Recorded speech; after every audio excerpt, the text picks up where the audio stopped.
தமயந்தி சீரியலில் நாளைக்கு என்ன நடக்க போகுதுன்னு பார்க்கலாம் வாங்க. எபிசோட் வேறு லெவலில் மாசாக இருந்துச்சுன்னே சொல்லலாம். ஸ்கிப் பண்ணாமல் ஃபுல்லும் கேளுங்க. அதுக்கு முன்னாடி இந்த வீடியோ பிடிச்சிருந்துச்சுன்னா லைக் பண்ண பாருங்கள். ரொம்ப பிடிச்சிருந்துச்சுன்னா நம்ம சேனலுக்கு வந்து சப்ஸ்கிரைப் பண்ணிக்காதீங்க. சாதம் வந்துட்டாங்க. நலன் வந்து எப்படி இருந்தாலும் இந்த கல்யாணத்தை வந்து நிப்பாட்டணும்னு சொல்லி பிளான் ஏ பிளான் பின்னு ஏகப்பட்ட திட்டம்லாம் வச்சுருக்காங்க. அந்த இடத்துல நம்ம நலன் வந்து கூட்டத்தோட கூட்டமாக வந்து காணாமல் போயிடுறாங்க. தமயந்தி ரூமுக்கு போகலான்னு சொல்லிட்டு ஒரு பக்கம் அபிராமி அம்மா வந்து அந்த முகூர்த்த புடவை வந்து கொடுக்குறாங்க. கொடுத்தோன்னே அவங்க கட்டிட்டு வரலான்னு சொல்லிட்டு மாடிக்கு வந்து போயிட்டுருக்காங்க. டேய், நம்ம செஞ்சு வச்ச திட்டம்லாம் கரெக்டாக இருக்கும்ல பாஸ்? ஆல்ரெடி கல்யாணம் பொண்ணு மாதிரி நடிக்கிறவங்க கூட ஒருத்தவங்கள வந்து ரெடி பண்ணியாச்சு பாஸ். அப்படி என்ன பாஸ், நமக்கு என்ன பிரச்சனை? நம்ம எப்படி இருந்தாலும் ஈஸியாக வந்து தமயந்தி வந்து தூக்கிடலாம். ஃபஸ்ட்டு சொல்லி பார்ப்போம் பாஸ். கேட்கலனா அடுத்து எதுவாக இருந்தாலும் பார்த்துக்கலாங்கிற மாதிரி அதடியே வந்து யோசிச்சுட்ருக்காங்க. அபிராமி அம்மாவும் பிரீத்தியும் மண்டபத்தில் இருக்க பிடிக்கல. நலனை வேற அண்ணனுக்கு மண்டபத்தில் இருக்க பிடிக்கல, அதனால தான் போயிட்டாங்கங்கிற மாதிரி தான் யோசிச்சுட்டு இருக்காங்க. அந்த இடத்துல நம்ம பிரீத்தி சரி இனிமேட் நம்மளும் இங்கே இருக்க வேணாம்னு சொல்லி அபிராமி அம்மாவும் வந்து மண்டபத்துலேருந்து விட்டு கிளம்புறாங்க. அப்பன்னு பார்த்து அதிரடியாக ஒரு சித்தர் வந்து எடுக்கிறாங்க. என்ன நடந்த காரியம் எல்லாம் இப்படி தான் நடக்கும் நீ ஏன் நினச்சிக்கிட்டு இருந்தா?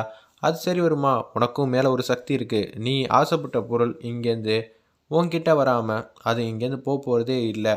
தமயந்தி எப்படி இருந்தாலும் நல்லன் தான் கல்யாணம் பண்ணுவாங்கங்கிற மாதிரி தான் இன்டெரக்டாக சொல்கிறாங்க. நீ நினச்சது கடைசி வரைக்கும் வருதா இல்லையான்னு போராடணும். போராடாமல் வந்தால் எப்படி?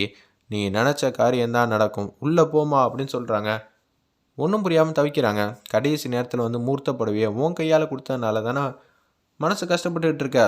எது எங்கே வரணுமோ அங்கே தான் வரணும். நீ இப்போ மண்டபத்துக்கு போய் தான் ஆகணும். என்னது இவர் சொல்கிறதெல்லாம் பார்த்தா நலனுக்கும் தம்பியந்திக்கு தான் கல்யாணம் நடக்குங்கிற மாதிரி தான் சித்தர் வந்து சொல்கிறாங்க. அப்போ நான் நிச்சயம் இது மாதிரி தான் கணக்கு வந்து கடவுள் வந்து போட்டு வச்சுருந்தாருன்னா என்ன பண்ணுறது? சரி வா பிரீத்தி, நம்ம உள்ளே போகலாம். சாமியாரை சொன்னால் எல்லாத்துக்கும் காரணம் இருக்குன்னு சொல்லிட்டு பிரீத்தியை கூட்டிகிட்டு அப்படியே வந்து உள்ளே போயிட்டுருக்காங்க. ஒரு பக்கம் எல்லா திட்டமும் வந்து அவகிட்ட சொல்லுவோன்னு சொல்லிட்டு தமயந்தி ரூம்குள்ளே வந்து போகிறாங்க. வாங்க, நான் உங்களை இங்கேருந்து வெளியில் கூட்டிகிட்டு வந்துடுறேன். உங்கள் வாழ்க்கையை வந்து நான் காப்பாற்றி தரேன். என்னங்க நினச்சிட்டு இருக்கீங்க? எங்கள் தாத்தாவோட கேசவன் மரியாதை எல்லாமே எனக்கு ரொம்ப முக்கியம். அப்படி இருக்கும்போது நான்லாம் கண்டிப்பாக வந்து வரவே மாட்டேன்.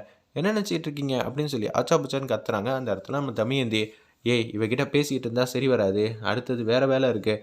என்ன ஐடியா பண்ணி வச்சுருக்கீங்க? நீங்கள் என்ன பண்ணாலும் நான் கண்டிப்பாக நீங்கள் கூப்பிட்டீங்கிறதுக்காக வரமாட்டேன்னு சொல்லும்போது ஏதோ ஒன்று கர்ச்சிப் வந்து வச்சுருக்காங்க. அது மூக்கிட்ட வச்சோன்னே அப்படியே மயங்கி பொத்துன்னு வந்துடுறாங்க. டேய், டூப்ளிகேட் பண்ணால் ஒருத்தவங்களை நடிக்க சொன்னல, அவங்க எங்கடா அப்படின்னு சொன்னேன். வெளியில் வந்து தேடி பார்க்குறாங்க. பார்த்தா அவங்கள காணோம். ஏய், நான் முக்கியமான இதில் வந்து நடிச்சிக்கிட்டு இருக்கேன், அதனால் என்னால் வர முடியாது. அப்பாடா, இப்போ தாம்மா மூச்சியே வந்துச்சு. ஏம்மா அப்படி போட்டு பாடாப்படுத்துகிற, ரூமுக்கு வாம்மா அப்படின்னு சொன்னேன். மணமகள் அறைக்குள்ளே அந்த டூப்ளிகேட் பொண்ணு வந்து வராங்க. தமயந்திக்கு கொடுத்த காஸ்டியூம் மாதிரி அதே மாதிரி காஸ்டியூமில் வந்து ரெடி ஆகியிருக்காங்க. நீ இந்த பக்கம் முக்காடு போட்டு உட்காரு, நாங்கள் எப்படி இருந்தாலும் வந்து இவளை கூட்டிகிட்டு போகணும் தான் பார்க்கணும் அப்படின்னு சொல்லி யோசிச்சுட்டு இருக்கப்ப வரதா வந்து அப்படியே அந்த பொண்ணு மூலியமாக வந்து தமயந்திக்கு வந்து மாட்டி வச்சிடுறாங்க.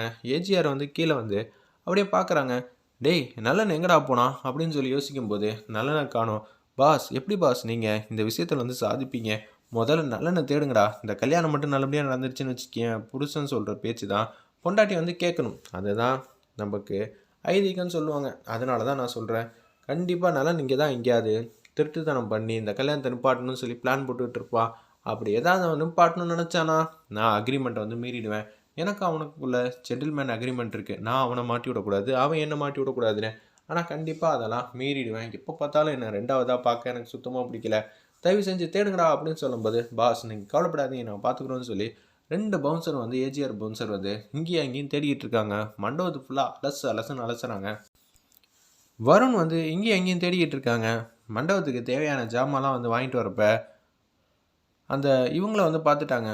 அந்த சீட்டு வந்து விழுந்துச்சுன்னு சொல்லி 40 லட்ச ரூபா கொடுத்தாங்கல்ல புரோக்கர், அவங்கள வந்து பார்த்தோன்னே இவன் அவன் தானே அப்படின்னு சொல்லிச்சிருந்தா ஃப்ளாஷ்பேக் மேலே நினச்சிக்கிட்டு கம்பல்சரியாக இவன் அவன் தான், இன்றைக்கி நம்ம விடவே கூடாதுன்னு சொல்லி அந்த இடத்துல வந்து பைக்கில் வந்து ஏறி போனவங்கள பிடிச்சிட்டாங்க. சட்டையை பிடிச்சிட்டாங்க. டே நில்றா, எப்படா நீ வந்து பணத்தை வந்து கொடுத்துட்டு போனேன்? எனக்கு தெரிஞ்சே ஆகணும்.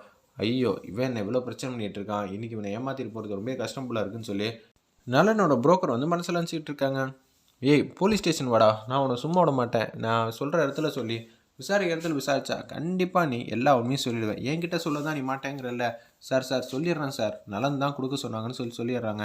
இனிமேட்டு இங்கே இருந்தால் சரி வராது, நலனை பற்றி யோசிச்சுட்டு இருக்காளன்னு சொல்லி லைட்டாக கீழே தள்ளி விட்டுட்டு இவங்க மாட்டு பைக்கை ஸ்டார்ட் பண்ணிட்டு போயிட்டே இருந்துட்டாங்க. சட்டுன்னு பறந்துட்டாங்க. அந்த இடத்துல நலனோட புரோக்கர், என்னடா இது ஃபுல்லாக நலனோட காரியமா? இவன் உண்மையை சொல்கிறானா பொய் சொல்கிறானா சுத்தமாக புரியலைங்கிற மாதிரி யோசிச்சுட்டு வருண் மட்டும் கேஷுவலாக வந்து மண்டபத்துக்கு வந்துக்கிட்டு இருக்காங்க.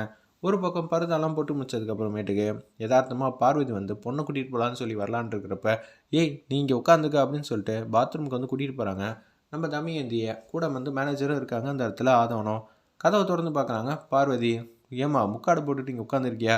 சரி வாம்மா நம்ம கீழே போகலான்னு சொன்னேன். முக்காடு போட்டுட்டு வந்து அப்படியே மணமேடையில் வந்து உட்காடுறாங்க.